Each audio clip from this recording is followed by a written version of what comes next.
নলবাৰীতো সেই একেই পৰিৱেশ পৰিস্থিতিৰ সৃষ্টি হৈছে চেনি পিঁয়াজৰ দাম বৃদ্ধি হৈছে অত্যাধিক সামগ্ৰীৰ দাম বৃদ্ধি হৈছে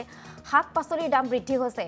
নলবাৰীত কেনেধৰণৰ পৰিৱেশ বা নলবাৰীৰ গ্ৰাহকসকলেনো কি প্ৰতিক্ৰিয়া ব্যক্ত কৰিছে আমি জানিবলৈ এই মুহূৰ্তত নলবাৰীলৈ গৈছো উপস্থিত আছে আমাৰ সতীৰ্থ চন্দন শৰ্মা হয় স্যাৰ অত্যাৱশ্যকীয় যি সামগ্ৰী ইতিমধ্যে যি মূল্য বৃদ্ধিয়ে কমা কৰিছে সৰ্বসাধাৰণ লোকক আৰু মই এই মুহূৰ্তত উপস্থিত আছোঁ নলবাৰী এখন যি বজাৰত এই মুহূৰ্তত উপস্থিত আছোঁ আৰু ইতিমধ্যে যি বজাৰসমূহত ছাৰ্ভে কৰা দেখিবলৈ পোৱা গৈছে খাদ্য আৰু অসামৰিক যোগান বিভাগৰ পৰা ইতিমধ্যে বিষয়াসকল আহি তেওঁলোকে ইয়াৰ যি দাম মূল্য বৃদ্ধি এই মূল্য বৃদ্ধি সন্দৰ্ভত ইতিমধ্যে প্ৰতিখন দোকানতে ইতিমধ্যে ছাৰ্ভে কৰা দেখিবলৈ পোৱা গৈছে আৰু যোগান বিভাগৰ লোকসকল আহি ইতিমধ্যে যি মূল্য বৃদ্ধি এই সন্দৰ্ভত মূল্য বৃদ্ধিয়ে সৰ্বসাধাৰণ লোকক কঙা কৰাৰ যি ইতিমধ্যে দেখিবলৈ পোৱা গৈছে আৰু ইয়াৰ পিছতে দেখিবলৈ পোৱা গৈছে নলবাৰীৰ যি খাদ্য আৰু অসামৰিক যোগান বিভাগৰ বিষয়াসকল আহি এনেধৰণে তেওঁলোকে ছাৰ্ভে কৰা দেখিবলৈ পোৱা গৈছে আৰু এই মুহূৰ্তত এখন দোকানত উপস্থিত আছোঁ আৰু পাইকাৰী এই দোকানখনত ইতিমধ্যে মূল্য বৃদ্ধি হৈছে নে হোৱা নাই এই সন্দৰ্ভত ইতিমধ্যে খাদ্য আৰু অসামৰিক নলবাৰী যোগান বিভাগৰ বিষয়াসকল আহি উপস্থিত হোৱা দেখিবলৈ পোৱা গৈছে আমি পৰিৱেশটো দেখুৱাইছোঁ এই মুহূৰ্তত যিহেতু দেখিবলৈ পোৱা গৈছে চেনিৰ মূল্য বৃদ্ধি হৈছে পিঁয়াজৰ মূল্য বৃদ্ধি হৈছে আলুৰ মূল্য বৃদ্ধি হৈছে সকলো অত্যাৱশ্যকীয় সামগ্ৰীৰ মূল্য বৃদ্ধি হোৱা দেখিবলৈ পোৱা গৈছে আৰু ইয়াৰ যি খাদ্য আৰু অসামৰিক যোগান বিভাগৰ বিষয়াসকল আছে ছাৰ প্ৰতিখন দোকানতে আপোনালোকে আহিছে আমি এতিয়া গোটেইখন নলবাৰী ডিষ্ট্ৰিক্টৰ আমি নলবাৰী টাউনতে আমি এতিয়া গোটেইখিনি চাই আছোঁ এতিয়া ধৰক চেনিৰ দামটো আজি কিছুদিনৰ পৰা অলপ দুটকা এটকাকৈ বাঢ়ি গৈ আছিলে তাৰপিছতে যেতিয়া বাঢ়ি গৈ আছে আমি এতিয়া মানে দোকানবিলাকে আমাৰ হ'লচেল ৰেট এতিয়া গভৰ্ণমেণ্টে ফিক্স কৰি দিছে 59 আৰু 59ত এতিয়া তেওঁলোকে হ'লচেল কৰি আছে আৰু আপোনাৰ 61ত ৰিটেইল চেল হৈ আছে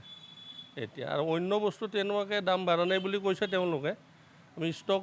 মানে বৰ্ডবিলাক মেইনটেইন চাই আছোঁ আমি গোটেইবিলাক পিঁয়াজৰো মূল্য বৃদ্ধি পিঁয়াজৰ অলপ আগতকৈ চেনিৰটো বাঢ়িছে এতিয়া মানে বেছি বাঢ়ি থকাৰ কাৰণে গভৰ্ণমেণ্টে ফিক্স কৰি দিলে সেইদিনাখনে আৰু কমিশ্যনাৰ ছাৰে আমাক কৈছিলে যে মিটিং ভিজিট ক'লে যে এইটো 59টো হ'বই লাগিব আৰু হ'লচেল আৰু ৰিটেইলাৰত নি কিনে আপোনাৰ 60 আপোনালোকৰ ফালৰ পৰা মূল্য দামটো নিৰ্ধাৰণ কৰা হৈছে নেকি তেতিয়া যেতিয়া আমাৰ ভিজিট মানে কমিশ্যনাৰ ছাৰে এইটো গভৰ্ণমেণ্টৰ ফিক্স হ'ল তেতিয়া আমি মানে এইটো চব দোকানে আহি হ'লচেল মাৰ্কেটবিলাকত আমি ফিক্স কৰি দিছোঁ যে 59ত কৰি মানে বেছিকৈ তেওঁলোকে হ'লচেল ৰেট ল'ব নোৱাৰে আৰু ৰিটেইলত চাই আছোঁ আমি তেওঁলোকে 60 ওপৰত বিক্ৰী কৰিব নোৱাৰে এতিয়া এইটো চলি আছে পিঁয়াজৰ ছাৰ কেনেকুৱা পিঁয়াজৰ ৰেটটো কিমান আছে এতিয়া আমাৰ হ'লচেল 46 to 47 আছে আৰু ৰিটেইলটো অকণমান 2-3 টকাকৈ বেছি লয় তাত কৰি আৰু ৰিটেইলটো এনেকুৱা হৈছে আজি ক'ত আপোনালোকে আজি আমি ইয়াতে নলবাৰী টাউনতে চাম আজি তাৰপিছত আমি আকৌ বেলেগত যাম আমাৰ ওচৰৰে নলবাৰী ডিষ্ট্ৰিক্টৰে বেলেগ জাগা আছে বজাৰ আছে তাতে চাম আমি আজি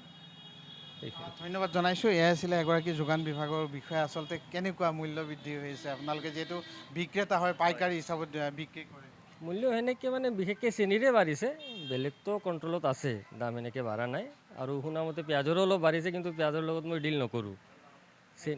চেনি কিমানকৈ বিক্ৰী কৰিছে পাইকাৰী এতিয়া আমি 5900 বেচি আছোঁ গভৰ্ণমেণ্টে ৰেটটো ফিক্স কৰি দিছে আমাক 5900ত আমি হ'লচেল কৰিম আৰু ৰিটেইল 60-61 যাৰ যেনেকুৱা কেৰিং হয় নিয়াৰ কাৰণে সেই হিচাপে বেছি আছে বাকী আৰু কি সামগ্ৰীৰ দাম মূল্য বৃদ্ধি হৈছে বাকীতো সেনেকৈ বিশেষ হোৱা নাই একো ষ্টেবল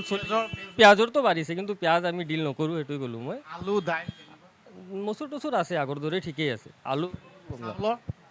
চাউলৰতো এতিয়াতো ষ্টেবল আছে আজি এক মাহমানৰ পৰা আগতে বাঢ়িছিল দাম বাঢ়ি গৈছে কিন্তু বৰ্তমান ষ্টেবল আছে ৰেট ধন্যবাদ জনাইছোঁ আৰু দেখিবলৈ পোৱা গৈছে এনেধৰণে যি নলবাৰী খাদ্য আৰু অসামৰিক যোগান বিভাগৰ বিষয়াসকল আহি যি নলবাৰী বিক্ৰেতাসকল আছে পাইকাৰী বিক্ৰেতাসকল আছে আৰু এই পাইকাৰী বিক্ৰেতাসকলৰ তেওঁলোকে যি দাম নিৰ্ধাৰণ কৰা হৈছে অসম চৰকাৰৰ ফালৰ পৰা যি মূল্য বৃদ্ধিৰ যি দাম নিৰ্ধাৰণ কৰা হৈছে আচলতে সেই দামসমূহ প্ৰকৃততে লোৱা হৈছে নে হোৱা নাই বা মূল্য বৃদ্ধি হৈছে নে হোৱা নাই এই সন্দৰ্ভত ইতিমধ্যে দেখিবলৈ পোৱা গৈছে নলবাৰী যোগান বিভাগ আহি প্ৰতিখন দোকানতে এনেধৰণে